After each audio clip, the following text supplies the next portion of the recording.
Tuhanku, jangan indahkan segala kelalaianku. Tuhan, dengarlah doaku.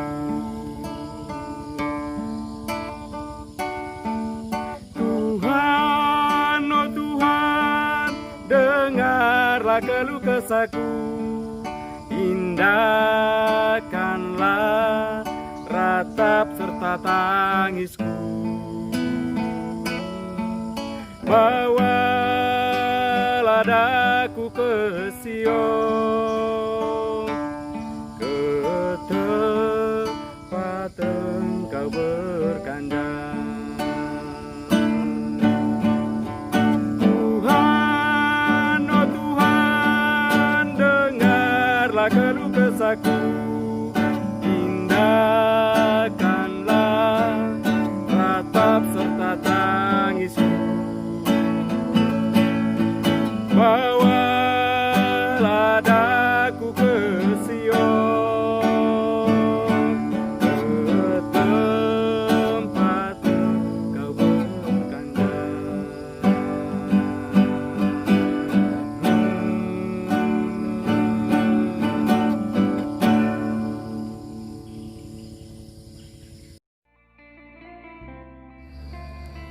Kami ini seperti sampah.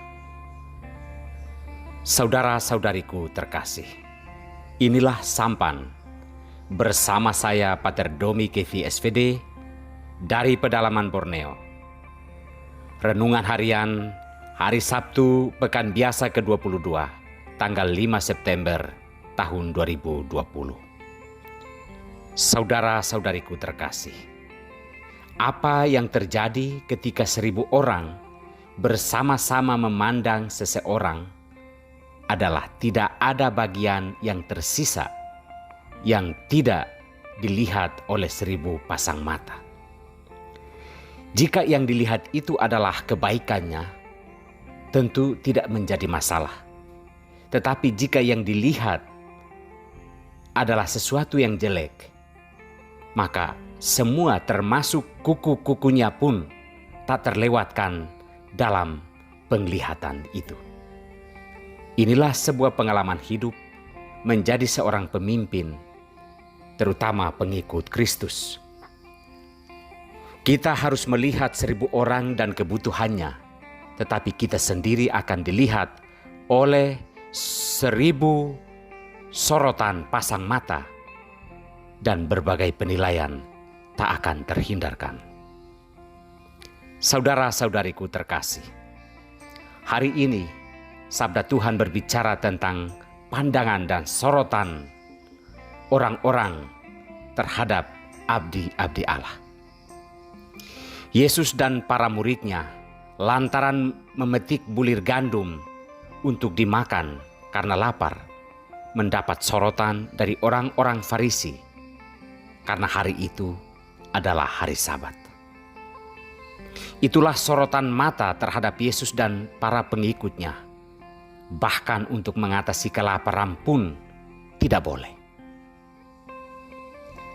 Terhadap hal seperti ini, Yesus menegaskan bahwa pandangan terhadap kemanusiaan itu jauh lebih utama daripada pandangan hukum atau aturan, karena aturan untuk manusia, bukan manusia untuk diobok-obok oleh aturan dan hukum, apalagi oleh pandangan yang bersifat pribadi atau subjektif. Saudara-saudariku, selama pengalaman misinya, Paulus akhirnya sadar bahwa seorang pelayan sabda Allah itu kita tidak lebih seperti seonggokan sampah di mata orang. Karena kalau kami dimaki-maki, kami harus memberkati. Kalau kami dianiaya, kami harus sabar. Kalau kami difitnah, kami harus menjawab dengan ramah. Kami seperti kotoran sampai saat ini. Itu kata Paulus.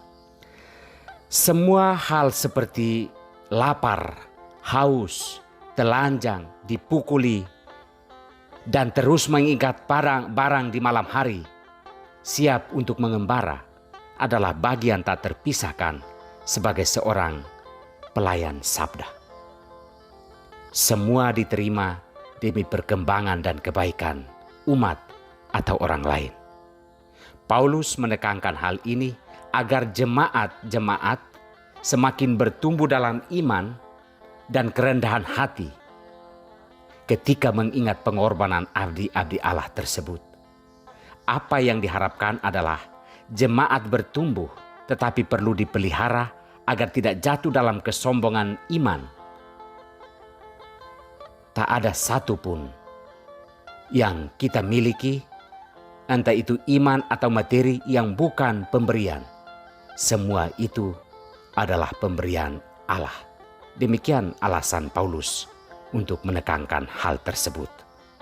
Saudara-saudariku terkasih, karunia iman yang kita anut saat ini adalah jerih lelah para murid Kristus. Siapapun dia, latar belakang apapun dia, kita patut menghargai semua pengorbanan mereka dengan semangat beriman yang benar. Janganlah kita menjadi angkuh dan sombong dengan sedikit pengetahuan iman yang kita miliki atau sedikit rejeki yang kita miliki saat ini. Karena semua yang ada itu adalah pemberian Allah, bukan pencapaian pribadi kita. Kita patut berterima kasih kepada sampah-sampah abdi Allah yang kita soroti dari berbagai sudut kehidupannya. Ada hal baik yang tertinggal dari mereka untuk kehidupan kita. Semoga kita semakin beriman dalam semangat yang benar. Tuhan memberkati kita semua.